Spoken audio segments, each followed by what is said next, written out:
تبارك الذي نزل الفرقان على عبده ليكون للعالمين نذيرا. السلام عليكم ورحمة الله وبركاته. الحمد لله وكفى وسلام على عباده الذين اصطفى. أما بعد فأعوذ بالله من الشيطان الرجيم. بسم الله الرحمن الرحيم. قال موعدكم يوم الزينة وأن يحشر الناس ضحى.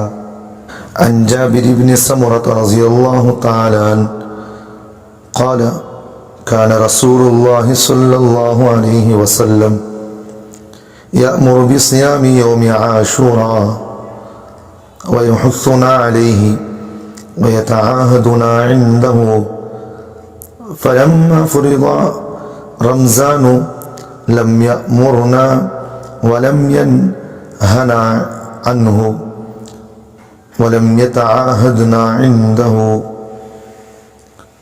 رواه مسلم أو كما قال عليه الصلاة والسلام.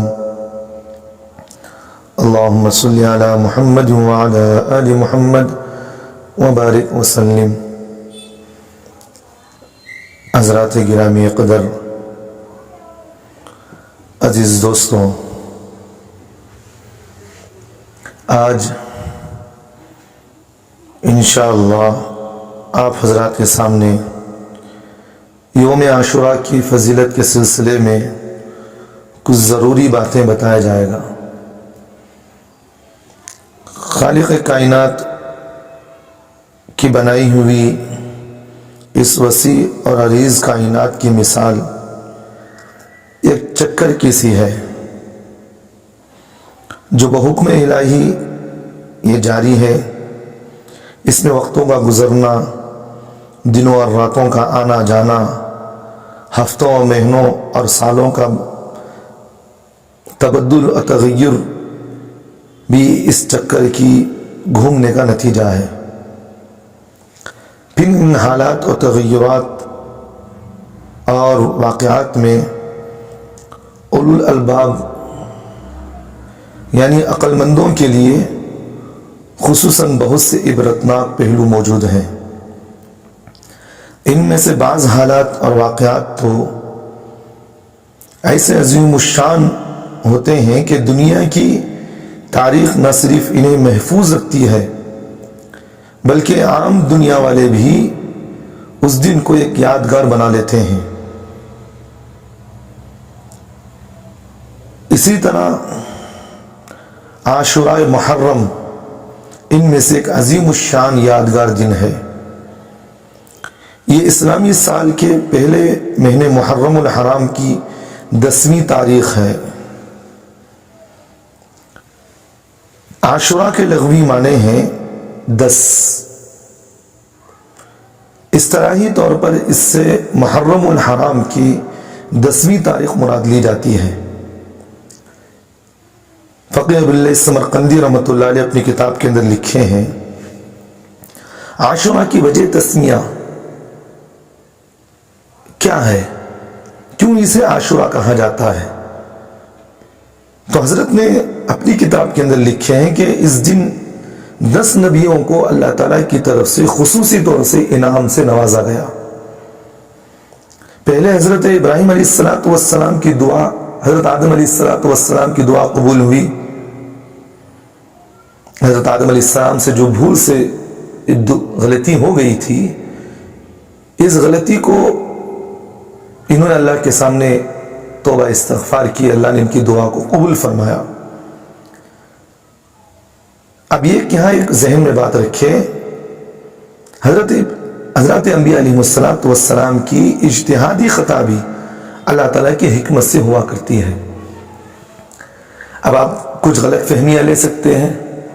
دیکھیے، اللہ تعالیٰ نے امت کے اندر ایک سدھار پیدا کرنے کے لیے اپنے مقبول بندوں کو ایک ذریعہ بناتے ہیں تاکہ لوگوں کے سامنے ایک نمونہ پیش ہو، تاکہ لوگ جو ہے اگر کہیں غلطی ہو جائے تو اس طرح کی ان کے ساتھ یہ معاملہ کیا جائے گا، تو اللہ تعالیٰ گنہگاروں سے نہیں بلکہ نیکوں سے اس کا اظہار فرماتے ہیں، اور پھر اس کا جو ہے ازالہ بھی اللہ خود فرماتے ہیں۔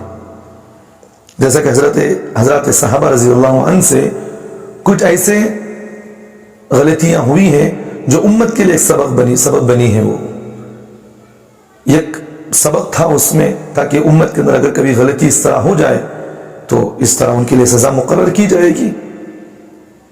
جیسا کہ ایک صحابی کو رجم کیا گیا زنا کی وجہ سے، تو اس لیے حضرت انبیاء علیہ السلام سے جو غلطی ہوتی ہے وہ اجتہادی خطا بھی ہے، اور اللہ تعالیٰ کی طرف سے اس میں اندر حکمتیں موجود ہوتی ہیں۔ تو اسی طرح حضرت آدم علیہ السلام سے جو غلطی ہوئی وہ اجتہادی غلطی تھی، اور اللہ کی اس میں حکمتیں پوشیدہ ہیں۔ اور دوسری چیز عاشوراء کے دن، یوم عاشوراء کو جو دنیا کے اندر ایک چیز پیش آئی، اس میں سے دوسری چیز ہے سیدنا ادریس علیہ السلام کو مقام اعلیٰ کی طرف اٹھایا گیا۔ اور تیسری بات حضرت نے لکھا ہے کہ حضرت نوح علیہ السلام کو طوفان سے، یعنی طوفان نوح سے اللہ نے اس دن نجات ان کو عطا فرمایا، اور حضرت ابراہیم خلیل علیہ السلام کو نار نمرود سے اللہ نے اسی دن ان کو نجات دی۔ اور پھر پانچویں چیز لکھا ہے کہ حضرت داؤد علیہ السلام کو حضرت داؤد علیہ السلام کے ساتھ عفو درگزر کا معاملہ اسی دن ہوا، اور سیدنا سلیمان علیہ السلام کو سلطنت اور بادشاہت اور حکومت جو اللہ نے عطا کی وہ محرم کی 10ویں تاریخ تھی۔ اور 7ویں بات حضرت نے لکھا ہے کہ سیدنا یونس علیہ السلام کو جو مچھلی کے پیٹ سے اللہ نے نجات دیا وہ محرم کی 10ویں تاریخ تھی، اور سیدنا موسیٰ علیہ السلام کو فرعون سے جو نجات ملی وہ محرم کی 10ویں تاریخ تھی۔ اور ایک بات یہاں زائد کہہ دیتا ہوں، اکثر مورخین کے اور کتاب و حدیث سے ہمیں ایک بات، قرآن حدیث سے ایک بات یہ معلوم ہوتی ہے، پختہ بات، کہ حضرت موسیٰ علیہ السلام کو جو فرعون سے نجات ملی اور واقعتاً محرم کی 10ویں تاریخ تھی وہ،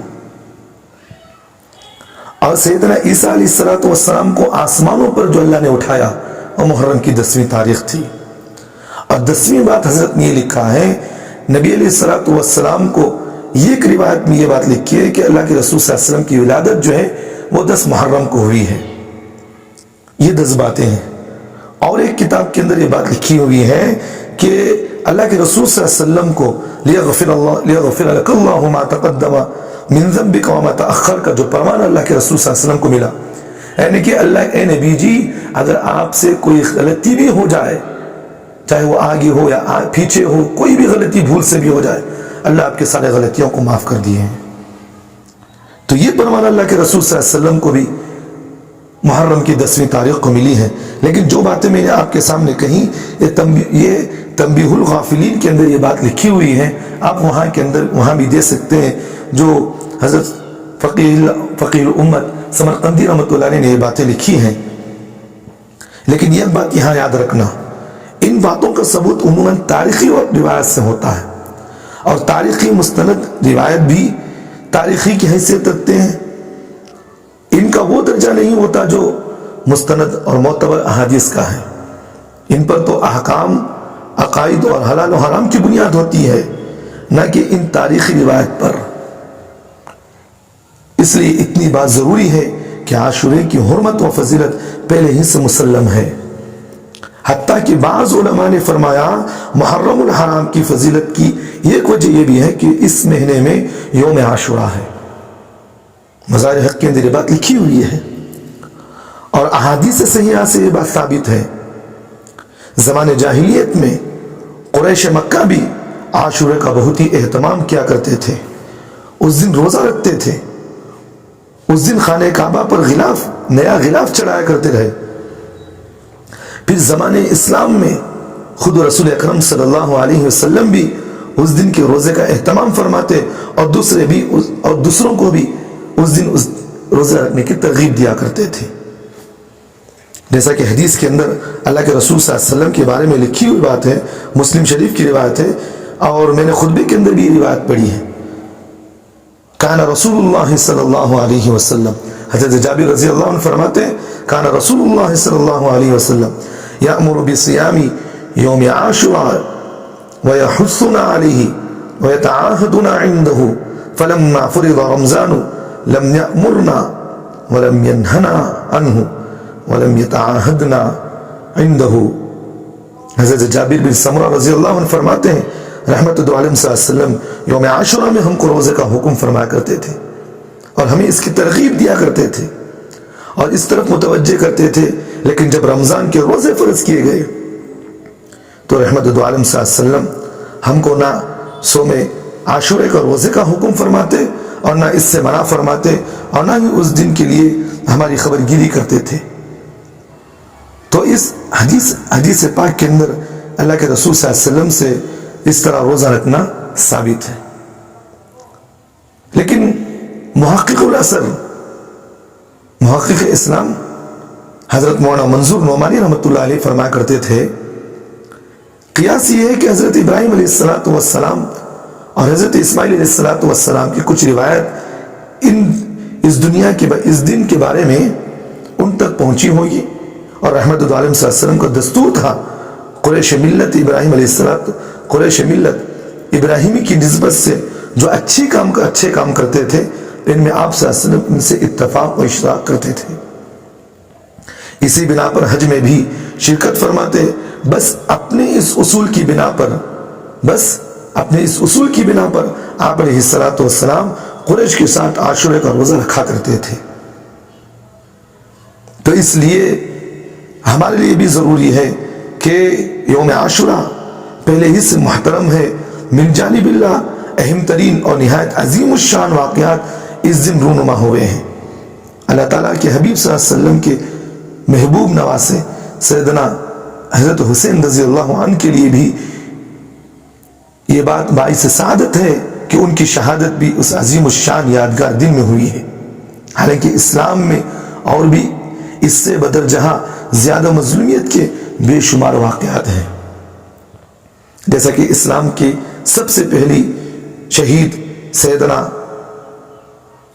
سیدنا حضرت سمیہ رضی اللہ عنہ کی شہادت کا واقعہ ہے، اسی طرح سید الشہداء حضرت امیر حمزہ رضی اللہ عنہ کی شہادت کا واقعہ ہے، اور اسی طرح خادم القرآن سیدنا حسین سید عثمان رضی اللہ عنہ کی شہادت کا واقعہ بھی انتہائی المناک ہے، اس کی نظیر دنیا میں کہیں نہیں ملتی۔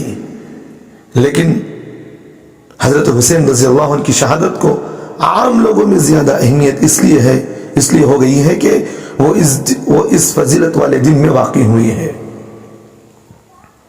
اس فضیلت والے دن میں واقع ہوئی ہے، جس کا اجمالی واقعہ اس طرح ہے کہ اہل عراق کی مسلسل درخواستوں پر حضرت حسین رضی اللہ عنہ اپنے عزیزوں، فرزندوں اور مخلص جانثاروں کے ساتھ یکم شعبان سن 60 ہجری میں مدینہ منورہ سے مکہ مکرمہ کی طرف روانہ ہوئے، کچھ مہینے وہاں قیام فرما کر اور وہاں سے 8 ذی الحجہ سن 60 ہجری میں کوفہ کی طرف روانہ ہو گئے۔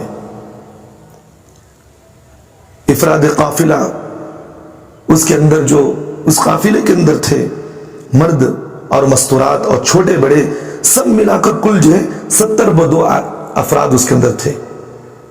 دوران سفر قافلہ حسینی کو مقام کربلا میں حکمران وقت کے لشکر نے روک لیا، جب تک یزید کی اطاعت قبول نہیں کرو گے آگے قدم بڑھانے کی اجازت نہیں۔ نواسے رسول صلی اللہ علیہ وسلم نے فرمایا جنگ و جدال تو ہمارا مقصد نہیں ہے، اور کیا کوئی جنگجو حریف بھی اس طرح بے سر و سامانی کے عالم میں گھر سے ماں اہل و عیال نکلتا ہے؟ میں تو صرف ملکیت اور حاکمیت کی بدعت تو ختم کر کے جمہوریت اور اسلام کی عادلانہ نظام شریعت کو اثر نو قائم کرنا چاہتا ہوں۔ ایسی صورت میں یزید کے غیر معتدل نظام حکومت کی اطاعت میں ہرگز تسلیم نہیں کر سکتا۔ پھر حضرت حسین رضی اللہ عنہ نے 3 شرائط وہاں رکھی۔ اگر تم مجھے یزید سے ملاقات کرنے کے لیے پہلی بات یہ کہا یا تو اپنے حاکم کے پاس مجھے لے چلیں کہ میں خود اس سے بات چیت کر کے اپنا معاملہ طے کر لوں، یہ منظور نہیں تو پھر مجھے کہیں اور حجاز زمین پر مجھے بھیج دیا جائے تاکہ اس سیاست سے علیحدہ ہو کر اللہ کی یاد میں اور دیگر دینی مشاغل میں مصروف ہو جاؤں۔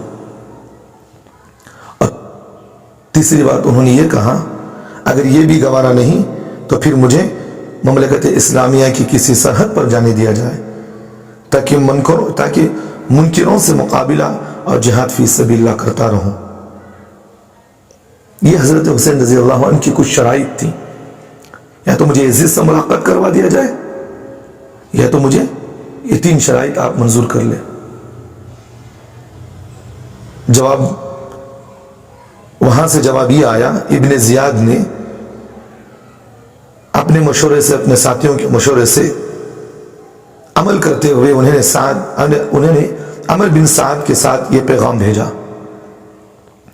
ہماری اطاعت کے سوا کچھ منظوری نہیں، اگر قبول نہیں تو مقابلے کی تیاری کر لو۔ اس جاہلانہ و جابرانہ پیغام کو قبول کرنے کو مطلب یہ تھا کہ باطل کے سامنے سر تسلیم خم کر دیں، کیونکہ آپ رضی اللہ عنہ تو کی عادت یہ تھی، سر کٹانا تو جانتے تھے، باطل کے سامنے سر جھکانا جانتے نہ تھے۔ اس لیے یہاں شاعر کہتا ہے، ارادے جن کے پختہ ہو نظر جن کے خدا پر ہو، ارادے جن کے پختہ ہو اور نظر جن کے خدا پر ہو، تلا تم خیز موجوں سے وہ گھبرائے نہیں کرتے۔ بالآخر باطل سے حضرت حسین رضی اللہ عنہ کا مقابلہ کرنا پڑا، جس کے نتیجے میں 10 محرم الحرام یوم عاشورہ سن 60.1 ہجری اور ستمبر کا مہینہ تھا، 680.1 عیسوی بروز جمعہ، حضرت سیدنا حسین رضی اللہ عنہ اور آپ کے اہل بیت اعظام اور اصحاب کرام کی راہ میں، اللہ کی راہ میں قربانی دینے کا عظیم الشان واقعہ پیش آیا، اور اس طرح عاشورے کی یادگار میں اور ایک اضافہ ہوا۔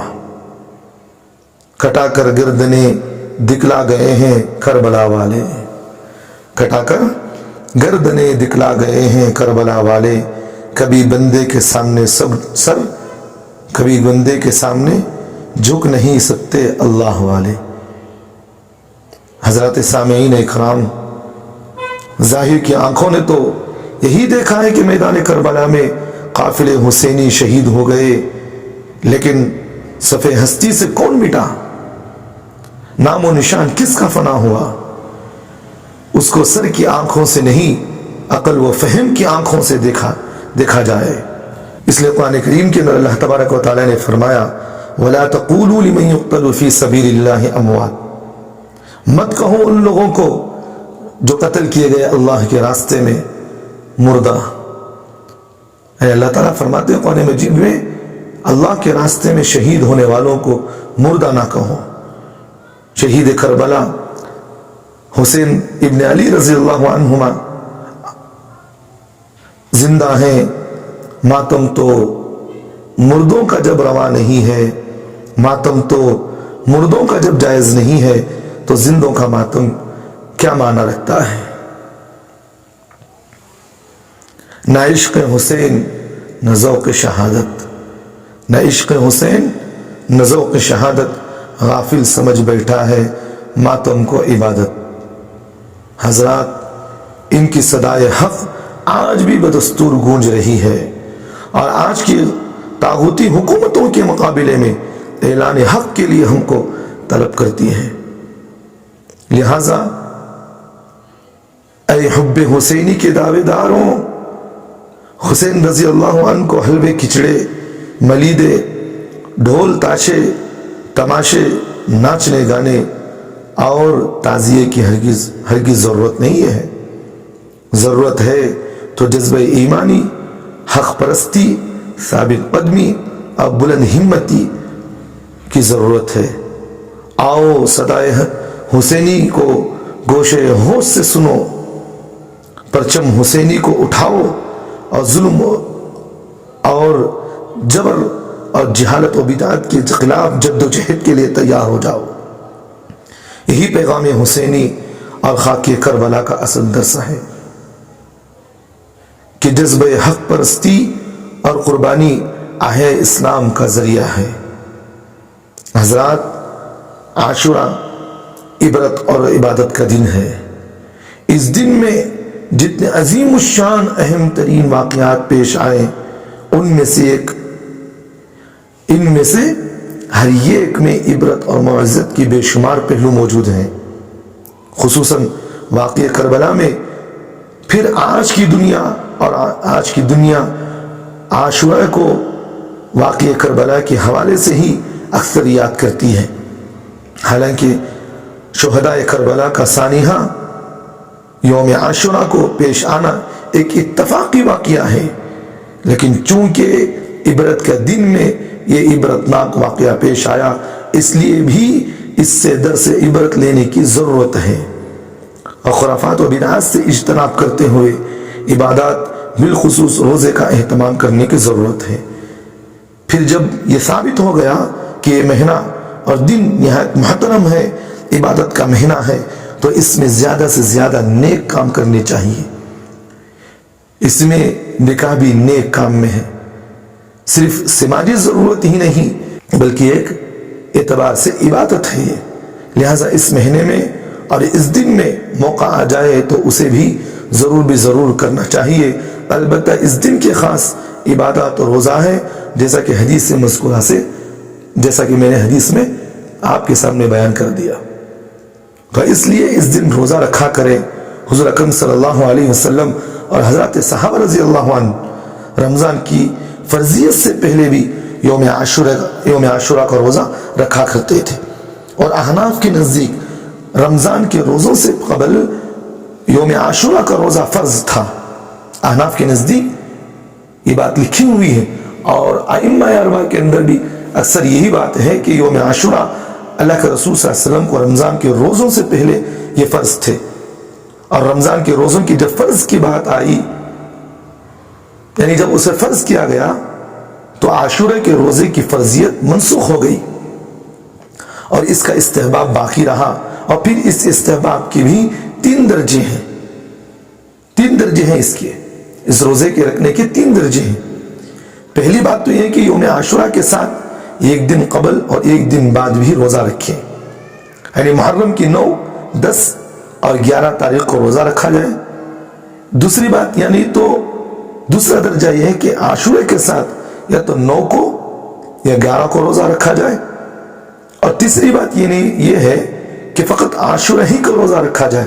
لیکن چونکہ اس دن یہود بھی روزہ رکھا کرتے تھے اور حضور اکرم صلی اللہ علیہ وسلم نے ان کی مخالفت کا حکم فرمایا، اس لیے تنہا یوم عاشورہ کا روزہ رکھنا علماء نے مکروہ تنزیہی لکھا ہے، وَتَنزِيهًا كَعَاشُورَا وَحْدَهُ۔ اس لیے یوم عاشورہ کو فقط 1 دن کا روزہ رکھنا مکروہ تنزیہی ہے۔ اور یہاں 2-3 باتیں میں نکات کے بیان کر دیتا ہوں۔ اللہ کے رسول صلی اللہ علیہ وسلم نے ہمیں یہ سبق دیا ہے کہ یوم عاشورہ کے اندر، عبادت کے اندر، جس طرح یہود کی مخالفت اللہ کے رسول نے پسند نہیں فرمائے۔ اللہ کے رسول صلی اللہ علیہ وسلم جب مدینہ گئے تو اللہ کے رسول صلی اللہ علیہ وسلم کو اس بات کا علم ہوا کہ یہود بھی یوم عاشورہ کو روزہ رکھتے ہیں۔ جب ان سے پوچھا گیا کس لیے، تو انہوں نے بتایا کہ اس لیے ہم روزہ رکھتے ہیں کہ 10 محرم کو اللہ تبارک و تعالیٰ نے حضرت موسیٰ علیہ السلام کو فرعون کے لشکر سے نجات دی، اور فرعون کو اسی دن اللہ نے غرق کیا۔ تو اس کے غرق ہونے کی وجہ سے، اور اللہ تعالیٰ نے حضرت موسیٰ علیہ السلام کو اس کے سلطنت سے اور اس کے عذابات سے اور اس کے حرکتوں سے نجات دینے کی وجہ سے ہم شکریہ کے طور پر اس دن ایک روزہ رکھتے ہیں۔ تو اللہ کے رسول صلی اللہ علیہ وسلم نے فرمایا مسلمانوں کو کہ تم اس دن 1 نہیں بلکہ 2 روزے رکھا کرو۔ اگر انشاءاللہ آئندہ سال میں باقی رہا، زندہ رہا، تو اللہ کے رسول صلی اللہ علیہ وسلم نے فرمایا میں 2 روزے رکھوں گا، 9 یا 10 یا دن تو 10-11 کو۔ تو اب یہاں ایک نقطے کی بات ہمیں یہ معلوم ہوئی کہ اللہ کے رسول صلی اللہ علیہ وسلم جب عبادت کے اندر، عبادتوں کے اندر یہود کی اتباع کو اللہ کے رسول نے پسند نہیں فرمایا، خالف الیہود والنصارى، یہود کے اللہ کے رسول صلی اللہ علیہ وسلم نے اتباع نہیں فرمایا عبادتوں کے اندر، تو آج ہمیں ایک بات یہ معلوم ہوئی کہ ہم دنیاوی معاملات کے اندر کیسے ہم اتباع کر سکتے ہیں ان کی۔ آج ہمارے مسلمانوں کا دیکھیں، ظاہر بھی یہود و نصارہ کا بنا ہوا ہے، باطن بھی یہود و نصارہ کا بنا ہوا ہے۔ علماء نے مسئلہ لکھا ہے کہ اگر کوئی آدمی نے یہ بات رکھتے ہوئے کہ میں اللہ کے رسول صلی اللہ علیہ وسلم نے بلکہ فلاں یہود نے بال چھوڑے ہیں، سر میں بال جس طرح وہ آج ہیئر کٹنگ جو شروع ہوئے ہیں، اگر کوئی آدمی یہ نیت کرتے رکھا کہ جس طرح فلاں اسٹائل اس یہود ہیرو نے رکھا ہے میں بھی اسی کی اتباع کرتے ہوئے رکھتا ہوں، تو علماء نے لکھا ہے کہ یہ حرام ہے، حرام ہے اس طرح کرنا۔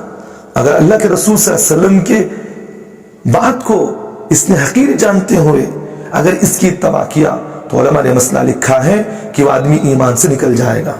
من تشبہ بقوم فہو منہ، جو آدمی جس قوم کی مشابہت اختیار کرے گا اللہ اسی قوم کے ساتھ اسے اٹھائیں گے اور وہ آدمی اسی قوم کے اندر شامل ہے۔ تو اس لیے ہمارے مسلمانوں کے لیے ضروری ہے کہ جب عبادات کے اندر اللہ کے رسول صلی اللہ علیہ وسلم نے اس حدیث کے اندر یہود کی مخالفت کی اتباع کا اللہ یہود کی مخالفت کا حکم دیا، تو اور ہمارے مسلمانوں کے اندر بھی ضروری ہے کہ ہم دنیاوی معاملات میں بھی ہم یہود کی مخالفت کریں، تجارت کے اندر ہو، لین دین کے اندر ہو، رہن سہن ہو، ہماری ظاہر و باطن اللہ کے رسول صلی اللہ علیہ وسلم کی اتباع کے پابند ہو اور یہود کی مخالفت ہماری زندگیوں کے اندر ہو۔ تو آج ہماری زندگی کا شعبہ دیکھیں، دینداروں کا گھرانہ بھی ہے، چاہے اہل تصوف ہو، ان کے گھرانوں کے اندر بھی ہم نے دیکھا ہے ان کے بچے پینٹ شرٹ پہنے ہوئے، بولنے کی توفیق نہیں، کہتے ہیں کہ حضرت چھوڑے آج نہیں تو کل سمجھ جائیں گے۔ تبلیغ میں لگے ہوئے ساتھیوں کے حالات بھی گھروں کے اندر ایسے بھی ہیں، اہل علم کے اندر حالات بھی گھروں کے اندر ایسے ہی ہیں۔ داڑھی کاٹا ہوا بیٹا ہے لیکن باپ کو توفیق نہیں ملتی اپنے بیٹے کو کہنے کے لیے۔ تو میں مختصر یہ بات یہاں ایک نقطے کی بات کہہ دیا ہوں۔ تو حدیث پاک کے اندر اللہ کے رسول صلی اللہ علیہ وسلم نے فرمایا، یوم عاشورہ کی فضیلت کے اعتبار سے اللہ کے رسول نے فرمایا، صیام یوم عاشورہ احتسب علی اللہ ان یکفر السنة التي قبلہ۔ اللہ کے رسول صلی اللہ علیہ وسلم نے فرمایا، اس کی فضیلت کے سلسلے میں بتایا کہ جو آدمی یوم عاشورہ کا روزہ رکھتا ہے اس کی برکت سے اللہ کی ذات سے امید ہے کہ اللہ تعالیٰ اس کی 1 سال کی گزشتہ گناہ معاف فرما دیں گے، یعنی صغیرہ گناہ، کیونکہ انسان خطا و نسیان کا پتلا ہے، روزانہ نہ جانے کتنے گناہ اس سے ہو جاتے ہیں، اور پورے ہفتے مہینے سال بھر میں تو نہ جانے کتنے گناہوں کے انبار اس کے اندر جمع ہو جائے۔ اب اگر کوئی آدمی خوش قسمت یوم عاشورہ کا روزہ رکھ لے اور اس طرح کے اور عرفات کا روزہ ہے، اس طرح کے روزوں کی پابندی کا اہتمام کر لے تو اللہ تبارک و تعالیٰ اس کی 1 سال کے گناہ معاف فرما دیں گے۔ اور اگر سچی پکی توبہ اگر آدمی ان روزوں کے ذریعے سے کر لے تو انشاءاللہ اللہ کی ذات سے امید ہے اللہ تبارک و تعالیٰ اس کے کبیرہ گناہوں کو معاف فرما دیں گے۔ پھر یہ عاشورہ ہمارے باپ سیدنا آدم علیہ السلام کی معافی کا دن بھی ہے، جس کا تقاضا یہ ہے کہ ہم بھی اس دن روزے کا اہتمام کریں اور توبہ استغفار کا اہتمام کریں۔ اور ایک حدیث میں ہے کہ اللہ کے رسول صلی اللہ علیہ وسلم 4 چیزوں کا ہمیشہ اہتمام فرمایا کرتے تھے۔ نمبر 1 یوم عاشورہ، اور دوسری چیز حدیث میں ہے والعشر، اور تیسری چیز حدیث میں ہے وثلاثة ایام من کل شہر، اور چوتھی چیز حدیث میں ہے ورکعتان قبل الفجر، رواہ النسائی۔ اللہ کے رسول صلی اللہ علیہ وسلم کے بارے میں لکھا ہے، اللہ کے رسول صلی اللہ علیہ وسلم عاشورہ کا روزہ، ذی الحجہ کے 9 روزے اور ہر ماہ کے 3 روزے اور نماز فجر سے پہلے کی 2 رکعت کی سنتیں، اس کی پابندی کیا کرتے تھے۔ اور حضرت عبداللہ ابن عباس رضی اللہ عنہ فرماتے ہیں، میرے علم کے مطابق رحمت اللہ علیہ صلی اللہ علیہ وسلم ماہ محرم اور یوم عاشورہ کے علاوہ کسی مہینے میں اور کسی دن میں روزہ رکھنا رمضان کے سوا افضل نہیں جانتے تھے۔ اور یہ روایت متفق علیہ ہے، اور مشکات شریف کے اندر بھی روایت موجود ہے. اس لیے علماء محققین فرماتے ہیں حضور اکرم صلی اللہ علیہ وسلم کے طرز عمل سے اور حضرت عبداللہ ابن عباس رضی اللہ عنہ نے یہی سمجھا ہے کہ عاشورے کے دن روزہ رکھنے کی فضیلت دیگر تمام نفل روزوں سے بڑھ کر ہے.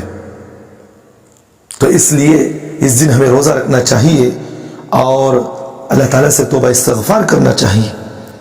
توبہ کیف اس تحقیق سے یہ بات بھی ہمیں معلوم ہو گئی یوم عاشورے کی روزے کی فضیلت ضرور ہے اور یوم عاشورے کی فضیلت ضرور ثابت ہے اور آپ علیہ السلام کے اہتمام سے بھی اس کی فضیلت ثابت ہوتی ہے. اس لیے اس کے روزے کا اہتمام کرنا چاہیے. اگر یہ نہ ہو سکے تو کم از کم اس میں روزہ رکھنے والوں ہی کا اہتمام کر لے. انشاءاللہ یہ عمل بھی ہمارے لیے ضائع نہیں ہوگا. ایک واقعہ یہاں ذہن میں آ گیا. ایک شخص تنگ اور فقیر آدمی تھا, تنگ دست تھا, فقیر آدمی تھا. اس نے اور اس کے گھر والوں نے عاشورے کے دن روزہ رکھا. افطاری کا کوئی انتظام نہیں تھا, اس لیے مجبوراً قرض لینے کے غرض سے ایک مسلمان کے پاس گیا جو نہایت خوشحال تھا. فقیر نے جا کر سلام کیا اور کہا کہ بھائی میں سخت ضرورت مند ہوں, آپ مجھے 1 درہم بطور قرض دے دیجئے تاکہ میں اس سے افطار کا سامان خرید سکوں. سنار نے بات سنی, سننے کے بعد بھی انسنی کر دی. جیسا کہ آپ جانتے ہیں آج جو سفیر ہمارے کچھ مالداروں کے پاس آتے ہیں سننے کے باوجود بھی انسنے کر دیتے ہیں. ان کے لیے بھی میں ایک عبرت کی بات اس واقعے سے یہ کہتا ہوں کہ آنے والے ان سفراء کو حقیر نہ سمجھے. یہ آپ کے ہمارے محسن ہیں, یہ آپ کو زکوٰۃ کا علم دلاتے ہیں اور صدقات کا علم دلاتے ہیں اور آپ کے گھر کے اندر جو حالات جو تکلیفیں آنے والے ان تکلیفوں کو حل کرنے والے ہیں. تو اس لیے ان لوگوں کو حقیر نہ سمجھے. میں آگے بتاؤں گا اس واقعے سے ہمیں کیا بات معلوم ہوگی. تو اس آدمی نے سننے کے باوجود بھی انسنی کر دی اور اس کی ضرورت پوری نہ کی. تو فقیر شکستہ دل ہو کر وہاں سے لوٹ رہا اور قریب میں ایک یہودی تھا, اس نے صورتحال دریافت کی. تو فقیر نے اپنا درد سنایا کہ آج عاشورے کا دن ہے, میں اپنے اور اہل و عیال کے ساتھ روزے سے ہوں, گھر میں افطاری کے لیے کچھ نہیں, اس لیے اس کے پاس 1 درہم قرض لینے آیا تھا مگر اس نے انکار کر دیا. اس یہودی نے رحم کھا کر 10 درہم ہدیے دے دیے اور دعا کی درخواست کی. فقیر نے خوشی خوشی ضرورت پوری کی اور اپنے گھر والوں پر خرچ کر دیا. رات سوئے تو سنار نے عجیب خواب دیکھا کہ قیامت قائم ہو گئی, پیاس اور گرمی بہت بڑھنے لگی. اچانک دیکھا کہ ایک سفید موتیوں کا محل وہاں موجود ہے, سرخ یاقوت دروازوں میں چڑھے ہوئے ہیں. پیاس کی شدت سے مجبور ہو کر اس نے پانی طلب کیا وہاں پر, یعنی اس سونار نے. تو محل سے آواز آئی, کل تک تو یہ تیرا محل تھا مگر آج عاشورے کے دن فقیر کو شکستہ دل لوٹانے کی وجہ سے تمہارا نام مٹا کر اس یہودی کا نام لکھ دیا گیا ہے. صبح ہوئی تو سونار بہت نادم اور شرمندہ محسوس ہوا اور فوراً یہودی کے پاس گیا اور کہنے لگا کہ کل جو 10 درہم تم نے فقیر کو دیے تھے اس کا ثواب مجھے 100 درہم کے بدلے میں بیچ دو. یہودی نے کہا کہ 1000 بھی نہیں بیچوں گا, 1000 اگر درہم بھی دے دیا جائے تو میں نہیں بیچوں گا. خواب دیکھ کر آئے ہو نا؟ اس یہودی نے کہا خواب دیکھ کر آئے ہو نا؟ سنار کو یہ بات سن کر بڑا تعجب ہوا. کہا کہ تمہیں اس خواب کا علم کس طرح چلا اور کیسے تمہیں اس بات کا علم ہوا, کس نے بتایا؟ اس یہودی نے کہا کہ مالک کن فیکن کی طرف سے مجھے علم ہوا اور پھر کلمہ پڑھ کر مسلمان ہو گیا. اس لیے اللہ تبارک و تعالی انسان سے کچھ بہانے تلاش کرتے ہیں تاکہ وہ آدمی اس کے ذریعے سے جنت کا مستحق بن جائے. تو اللہ تعالیٰ نے اس یہودی کے اس عمل کو اتنا پسند فرمائے کہ اللہ نے اسے کلمے کی دولت سے نوازا اور جنت کے اندر محل دے دیے. اللہ غفور الرحیم ہے، جو چاہتے اللہ کر سکتے ہیں. تو اس عاجز کا خیال ناقص بھی یہی ہے، اس عاجز کا بھی ناقص خیال یہی ہے. جب دوسروں کے ساتھ یوم عاشورہ میں وسعت کرنے سے یہ فضیلت حاصل ہو سکتی ہے، تو خود اپنے اہل و عیال کے ساتھ بھی وسعت کرنے پر تو بدرجہ اولا یہ فضیلت حاصل ہو سکتی ہے. کیونکہ اللہ کے رسول صلی اللہ علیہ وسلم کی حدیث ہے. حضرت عبداللہ ابن مسعود رضی اللہ عنہ فرماتے ہیں قال رسول اللہ صلی اللہ علیہ وسلم من وسع علی عیالہ فی النفقۃ یوم عاشورہ وسعہ اللہ علیہ سائر سنۃ کلہا. اللہ کے رسول صلی اللہ علیہ وسلم نے فرمایا جو شخص عاشورہ کے دن اپنے اہل و عیال کے ساتھ وسعت کا معاملہ کرے گا، دل کھول کر خرچ کرے گا، تو حق تعالیٰ اس کے ساتھ پورے سال وسعت اور فراخی کا معاملہ فرمائیں گے. مشکاۃ شریف میں ہے سیدنا سفیان ثوری رحمۃ اللہ علیہ فرماتے ہیں ہم نے اس کا تجربہ کیا ہے، ہم نے اس کو اسی طرح پایا کہ ہم نے عاشورہ کے دن اپنے اہل و عیال کے ساتھ معاملہ کیا، کھلایا پلایا، تو اللہ نے پورے سال ہمارے ساتھ وسعت کا معاملہ فرمایا. حالانکہ یہ روایت جو ہے حضرت عبداللہ ابن مسعود رضی اللہ عنہ اور حضرت جابر رضی اللہ عنہ اور حضرت ابو ہریرہ رضی اللہ عنہ سے منقول ہے. طبرانی اور امام بہقی رحمۃ اللہ علیہ نے بھی اس روایت کو نقل کیا ہے، لیکن بہقی نے لکھا ہے کہ یہ حدیث جتنی سندوں سے منقول ہے سبھی ضعیف ہیں. یہاں علماء بھی بیٹھے ہیں، اس لیے میں اس کی سند کو بھی کھل کر تھوڑی بتا دے رہا ہوں تاکہ علماء مجھے بیان کے بعد یہ نہ کہے کہ حضرت آپ نے ضعیف روایت کو آپ نے کس طرح بیان کر دیا. تو میں اس لیے اس کی سند کو بھی بیان کر رہا ہوں. بلکہ علامہ ابن جوزی رحمۃ اللہ علیہ نے تو اس حدیث کو موضوع قرار دیا ہے.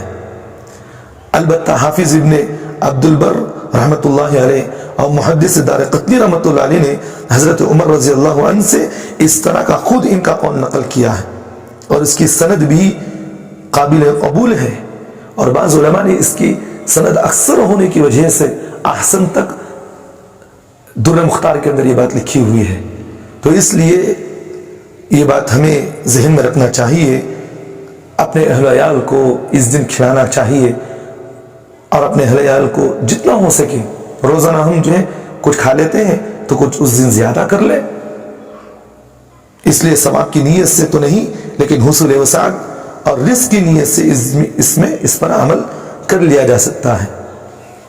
اسی کے ساتھ ساتھ یہ بھی یاد رکھا جائے وسعت رزق کے اور بھی کئی نافع ترین نسخے ہیں، جن میں سب سے بڑا کامیاب ترین نسخہ انسان کے لیے ترک گناہ اور تقوی اختیار کرنا ہے. تو اس لیے اپنی زندگی کے اندر تقوی اختیار کریں. الغرض حضرات گرامی قدر عزیز دوستوں، یہ دن بڑا محترم دن ہے، عبادت کا دن ہے اور اہل و عیال پر وسعت کا دن ہے. اس لیے اس دن میں 3 کام ہمارے لیے ضروری ہے. 3 کام کریں. عاشورے کے دن صرف 3 ہی کام ہمارے لیے جو قرآن حدیث سے معلوم ہوں گے. یہ دن عبرت کا دن ہے، عبادت کا دن ہے، یعنی روزہ رکھنے کا دن ہے. عبرت کا دن حضرت حسین رضی اللہ عنہ کے ساتھ جو معاملہ ہوا، اس معاملے سے ہم عبرت حاصل کریں. اور تیسری چیز حدیث پاک سے ہمیں یہ بات معلوم ہوتی ہے کہ اہل و عیال پر، اپنے اہل و عیال پر یا اپنے رشتہ داروں کے ساتھ اور دوسرے مسلمانوں کے ساتھ جو ہے وسعت کا دن، وسعت کا معاملہ کرے، اس دن کھلائے پلائے. یہ دن امم سابقہ کے نزدیک بھی فضیلت والا دن سمجھا جاتا تھا. امم سابقہ میں بھی یہ دن فضیلت والا سمجھا جاتا تھا. جیسا کہ حضرت موسیٰ علیہ السلام کے مقابلے میں جب فرعون مصر نے ملک کے کونے کونے سے بڑے بڑے جادوگروں کو اکٹھا کرنے کا ارادہ کیا، تو اس سلسلے میں اس دن، اس وقت کی تعین کے سلسلے میں، یعنی بڑے بڑے جادوگروں کو اس نے بلایا اور مقابلے کے حضرت موسیٰ علیہ السلام کے سامنے کھڑا کرنا تھا. اور اللہ تعالیٰ نے حضرت موسیٰ علیہ السلام کو جو 2 معجزے عطا فرمائے تھے، ایک تھا اژدھا جب عصا زمین پر ڈالتے تو اژدھا بن جاتا، اور 2 انگلیاں ایسی تھی جن کے اندر سے اللہ نے ان کے اندر جو ہے سورج سے بھی زیادہ جو ہے ایک روشنی جاری کر دیتے تھے. اور یہ 2 معجزے حضرت موسیٰ علیہ السلام کو دیکھ کر فرعون کے پاس بھیجا گیا. اور جب فرعون نے حضرت موسیٰ علیہ السلام کی 2 معجزوں کو دیکھا, کہا کہ یہ تمہارا جادو ہے, ہم بھی اپنے جادوگروں کو سارے مصر کے اندر سے جمع کریں گے, اس ملک کے اندر سے ساروں کو جمع کریں گے اور پھر تمہارے مد مقابل کھڑا کریں گے. تو حضرت موسیٰ علیہ السلام کے بعد پوچھا انہیں کہ کس دن ہم طے کریں گے, بتاؤ. میرے جادوگر تو پورے آ جائیں گے, لیکن تم بتاؤ کہ کس دن ہم رکھیں. تو حضرت موسیٰ علیہ نبی علیہ السلام نے فرمایا, قال اللہ تعالیٰ نے قرآن مجید میں اس کو فرمایا ہے, قال موعدکم یوم الزینۃ وان یحشر الناس ضحیٰ. تو حضرت موسیٰ علیہ السلام نے فرمایا تم سے وہی دن ہم طے کرنا چاہتے ہیں جس میں تم لوگ جشن منایا کرتے ہو, اور یہ بھی طے ہے کہ تم اس دن چڑھتے ہی تم لوگ جمع بھی ہو جاتے ہو, اور اس دن تمہاری خوشی کا بھی دن ہے. تو اس دن وہ لوگ جمع ہو گئے. تو سابقہ امتوں کے نزدیک بھی اس دن کی بڑی اہمیت تھی. تو حضرات گرامی قدر, تمہارے وعدے اور مقابلے کا دن یوم الزینہ ہے. تو حضرت موسیٰ علیہ السلام نے کہا تمہارے وعدے اور مقابلے کا دن جو ہوگا وہ یوم الزینہ ہوگا. تو ہاں یہ ایک نقطے کی بات میں کہنا چاہتا ہوں, تمہارے جشن کا دن, یعنی حضرت موسیٰ علیہ السلام نے کہا یوم الزینہ کسے کہتے ہیں. علماء مفسرین نے الگ الگ تفسیر کیے ہیں. یوم الزینہ کا حضرت موسیٰ علیہ السلام نے جو بتایا ہے, یہ اکثر علماء کے نزدیک یہ ہے کہ یہ ان کے جشن کا دن تھا. اس میں سب لوگ دن چڑھتے ہی جمع ہو جایا کرتے تھے, اس وقت مقابلے کا دن رکھا گیا. تو حضرت مفسر قرآن صحابی رسول حضرت عبداللہ ابن عباس رضی اللہ عنہ اور حضرت سعید ابن جبیر رضی اللہ عنہ سے یہ بات منقول ہے, یہ ان کے جشن کا دن تھا جو مقابلے کے لیے طے ہوا تھا. اور وہ دن کون سا تھا؟ محرم کے 10ویں تاریخ کا دن تھا. تو یہاں ایک نقطے کی بات ہم یہ بھی معلوم ہوا کہ اس دن جشن منانا اور خوشی کرنا فرعونیت کی علامت ہے, اور یہودیوں اور خوارج کا یہ طریقہ ہے جسے وہ ماتم منانا اور شیعوں کا طریقہ بھی ہے. جبکہ ہمارا کام عبرت, عبادت اور حلال کے پر وسعت کا دن ہے, اس لیے اس 3 کام کے علاوہ اور جو ہمارے مسلمان جو کرتے ہیں, تعزیہ کرنا, اس طرح کرنا, اور جو بہت سارے کام جو غیر ضروری کرتے ہیں, یہ تمام چھوڑ دینا چاہیے. اللہ تعالیٰ سے دعا کرے کہ اللہ ہم تمام کو عمل کی توفیق عطا فرمائے. اور آپ حضرات سے ایک درخواست یہ ہے کہ محرم کی 10ویں تاریخ جیسے آ جائے, تعزیے کی ایک رواج چل پڑی ہے, یہ حرام ہے, جائز نہیں ہے. میں اور ایک کلپ کے اندر وہ باتیں میں آپ حضرات کے سامنے پیش کروں گا. اس کی ابتدا کب ہوئی ہے اور تعزیے کی ابتدا کب ہوئی اور اس کا رواج کب سے پکڑا ہے, اور ہمارے لیے یہ تعزیہ کرنا جائز نہیں ہے.